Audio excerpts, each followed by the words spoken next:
Welcome to news for you channel. Sach Ka Samna with Pankaj Sharma. आज आपले पाहुणे आहेत गीताजी गवळी, जे 212चे नगरसेविका आहेत, अखिल भारतीय सेनेला जोडून आहेत. आपण प्रथमतः त्यांचे स्वागत करतो आमच्या चॅनलवर. आणि थोडंसं ताई असं विचारत होतं की आपला वॉर्ड आधीच्या तुलनेत म्हणजे आत्ताच्या परिस्थितीत कसं चाललं आहे?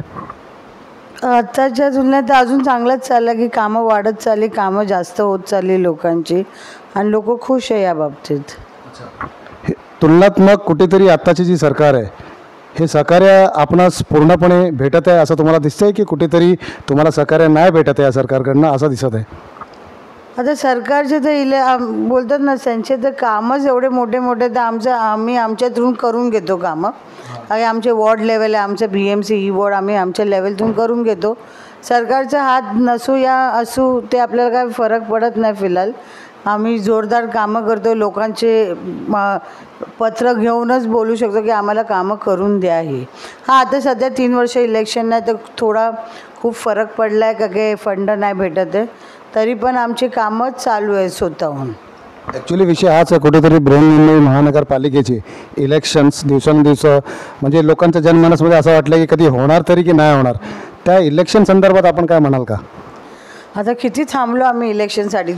जो पार्टी लेवलमध्ये मोठ्या त्यांना तरी फंड भेटतो आहे, पण आमच्या छोट्या पार्टीला जिथे फंडच भेटत नाही, तरी पण आम्ही कसं ना कसं आमचे कामच चालूच ठेवतो आहे का आमच्या स्वतःच्या बलबुद्ध्याने. अच्छा, म्हणजे कुठेतरी विकासावर इथे हातोडा पडत चालला आहे असं तुमच्या बोलण्यावरून दिसतं. त्याला कारण आहे, जर फंडिंग होत नसेल तर मोठी कामं कुठे ना कुठेतरी ते गतिरोधक असतील, मला असं वाटतं. ऑफकोर्स, का किती वर्ष झाले, आता 3रं वर्ष आहे. लोकांना पण अजून मोठ्या प्रमाणाने कामं पाहिजे आणि आम्हाला पण करून द्यायचं. पण काय आम्हाला ते इलेक्शन होत नाही, तर आम्हाला काय पर्यायच नाही ना या विषयावर. तर मला वाटतं लवकरात लवकर इलेक्शन घ्यायला पाहिजे सरकारने आणि सर्वांनी.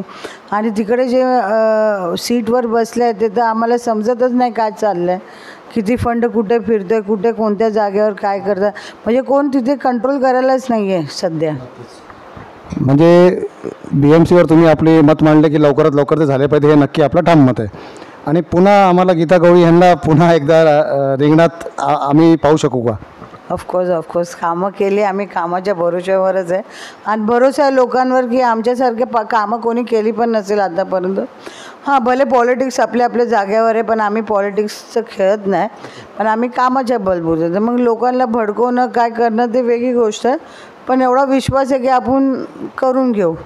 एक चांगलं म्हणजे असं बघायला गेलं तर आपल्या वॉर्डामध्ये एक चांगली सशक्त नारी म्हणून आपण नेहमी आपण पुढे राहिलात.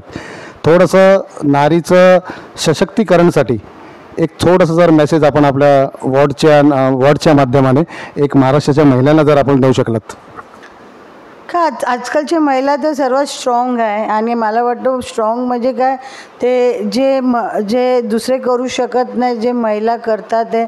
आणि मला असं वाटतं महिलांनी असंच पुढे वाढत जावा, घर पण सांभाळा, बाहेर पण सांभाळा, आणि एक आपली इज्जत बोलतात ना स्ट्रॉंगली घेऊन चालावे.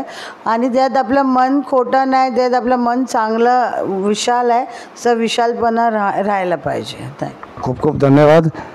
आपण इथेच थांबूया. नक्कीच भेटूया पुढच्या एक्सक्लुझिव्ह इंटरव्ह्यूला. खूप खूप धन्यवाद.